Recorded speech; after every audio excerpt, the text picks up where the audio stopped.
Hello বন্ধুরা, আমি Sudip and welcome to filmy retake. Binodini যে আপকামিং বাংলা সিনেমাটা আসছে তার প্রথম গান আজকে ড্রপ করা হয়েছে। গানটার নাম হচ্ছে কানহা। শ্রেয়া ঘোষাল এই গানটার সাথে যুক্ত, তখনই এই গানটার একটা ওয়েটেজ বেড়ে যায় এবং রুক্মিণী মিত্র বা এই পুরো গানটার পিছনে যারা আছেন, যে ডুও মিউজিক ডিরেক্টর আছেন, পুরো কোরিওগ্রাফি এবং অবশ্যই পরিচালক, সমস্ত জিনিসটা ব্লেন্ডিং কেমন হলো, গানটা কেমন তৈরি হলো, এসব বিষয়ে থাকবে আলোচনা। প্রথমে আমাকে যদি গানটা ডিউরেশন এবং তার লিরিক্স এবং তার যে সুর এবং সমস্ত গ্র্যান্ডারটা নিয়ে কথা বলতে হয়, শ্রেয়া ঘোষালের এখনকার গান আমি যদি কথা বলি, আগে যেরকম তিনি গান গাইতেন অনেক ম্যাচিওর্ড ভয়েস হয়ে গেছে এবং তার ভয়েসটা যেন এখানে একটা অলংকার ক্রিয়েট করছে পুরো গানটাই। গানটার সুরটা যত সুন্দর, তার লিরিক্স যত সুন্দর এবং সবথেকে বড় কথা, প্রায় 6 মিনিটের কাছাকাছি একটা গান, যেটা প্রায় অবিশ্বাস্য। বিকজ এখন মানুষের অ্যাটেনশন ধরে রাখা এটা একটা ভীষণ চ্যালেঞ্জের কাজ। যখন মানুষ রিলস দেখে 1 মিনিটও ঠিকঠাক দেখে না, তার মধ্যেই তারা সোয়াইপ আপ করে দেয়। তো সেই জায়গায় 6 মিনিট অডিয়েন্সকে বসিয়ে রাখা, এঙ্গেজ করে রাখা একটা গানের মাধ্যমে, এটা একটা টাফ জব, যেটা কিন্তু খুব ইজিলি এই গানটা করতে পারে।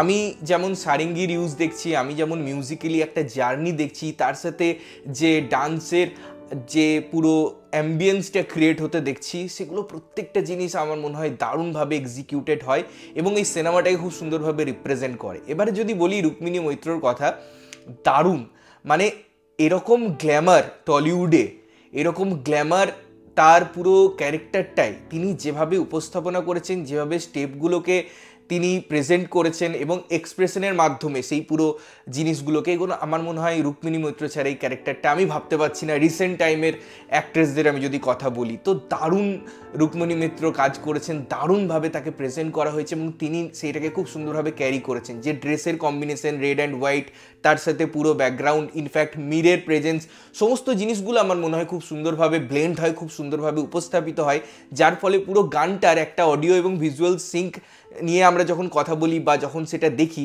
সেটা আমরা দারুণভাবে উপভোগ করি। এবং যেহেতু এই সিনেমাটাই এরকম বা সাবজেক্টটাই এরকম, যে সময়ের কথা বলছে, সেই জিনিসগুলো স্টেজ বা একটা এরকম মেহফিল, এই পুরো জিনিসগুলো আছে, এই কালচারগুলো আছে, সেগুলোকে কিভাবে তুলে আনতে পারা যায় পুরো সিনেমা, এটা আমি অবশ্যই দেখব। কতটা রুটেড কালচারে কথা বলে ডিরেক্টর, সেটা আমি অবশ্যই দেখব। বাট এই গানটা স্ট্যান্ড অ্যালোন হিসেবে আমার দারুণ লেগেছে। তবে হ্যাঁ, এই গানটা সম্পর্কে আমি কিছু জিনিস নিয়ে কথা বলবো। যে দেখুন, আমি মানছি তখনকার যদি আমি প্র্যাকটিক্যালি এই কালচারের কথা বলি বা এই যেখানে মেহফিলগুলো সাজতো, সেগুলো কিন্তু ছোট বা এরকম সাইজেরই হতো, কোনো কোনো ক্ষেত্রে বড় হতো। আপনারা যদি সঞ্জয় লীলা বনশালীর এরকম সেট দেখেন বা এই গানটাই যদি সঞ্জয় লীলা বনশালী প্রেজেন্ট করতেন, তিনি একটা বিশাল বড় সেট ক্রিয়েট করে দিতেন। একটা ওভার দ্য টপ কখনো সিচুয়েশন হয়ে যেত, বাই গ্র্যান্ডারটাই না দারুণ থাকতো। হয়তো সেখানে ফোয়ারা থাকতো, হয়তো সেখানে আরও অনেক কিছু আর্টিস্টিক ওয়ে থাকতো, আরও অনেক বেশি ব্যাকগ্রাউন্ড মানে ডান্সার থাকতো।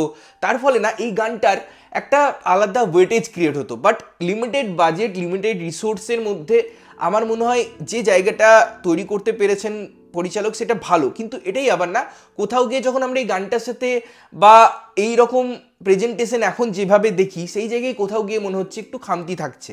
যদি ডিরেক্টর আরও বুদ্ধিদীপ্ততার সাথে আরও বেশি ক্লোজ শটে এটা যেতেন, যেহেতু অনেক বড় গান, তাহলে আমার মনে হয় এই খামতিগুলোকে কোথাও গিয়ে ওভারকাম করা যেত। কিছু কিছু জায়গা আছে যখন খুব এক্সট্রিম ক্লোজে দেখানো হচ্ছে, যখন আমরা রুক্মিণীকে দেখছি, তাকে বা তার এক্সপ্রেশন দেখছি, প্রদীপের একটা জায়গা দেখছি যখন জ্বলন্ত প্রদীপ নিভে যাচ্ছে, বা তার যে সিকোয়েন্স ডিজাইনগুলো করা হয়েছে পিছনে ব্যাকগ্রাউন্ড ডান্সারদের সাথে, কিছু কিছু জায়গায় ভালো লাগছে।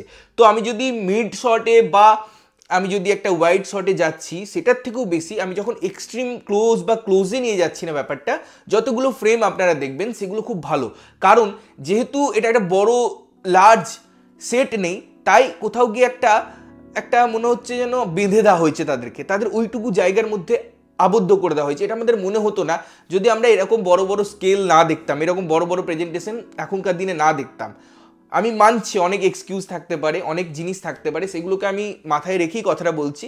যে যদি আমার কাছে রিসোর্সেস না থাকছে, আমার কাছে যদি সেই অ্যাডভান্টেজটা না থাকছে, আমি বড় সেট বানাবো, তখন আমাকে কী কীভাবে ওগুলোকে ওভারকাম করতে হবে, সেটাও কিন্তু দেখানোর বিষয়, সেটাও কিন্তু আর্ট। তো যাই হোক, এই একটা জিনিস ছাড়া এই গানটা আমার খুব ভালো লেগেছে এবং আমি থরলি এনজয় করেছি এবং এগারলি ওয়েট করছি পুরো সিনেমাটা দেখার জন্য। তোমাদের কেমন লাগলো গানটা অবশ্যই কমেন্ট করে জানিও। ততক্ষণের জন্য ভালো থাকবে, সুস্থ থাকবে এবং সবসময় ভালো জিনিস দেখবে। চ্যানেল যদি প্রথমবার দেখছো লাইক কমেন্ট শেয়ার করতে হবে, সাবস্ক্রাইব করতে হবে যাতে প্রত্যেকটা নোটিফিকেশন তোমাদের কাছে পৌঁছায়। দেখা হচ্ছে অন্য কোনো ভিডিওতে, ততক্ষণের জন্য টাটা।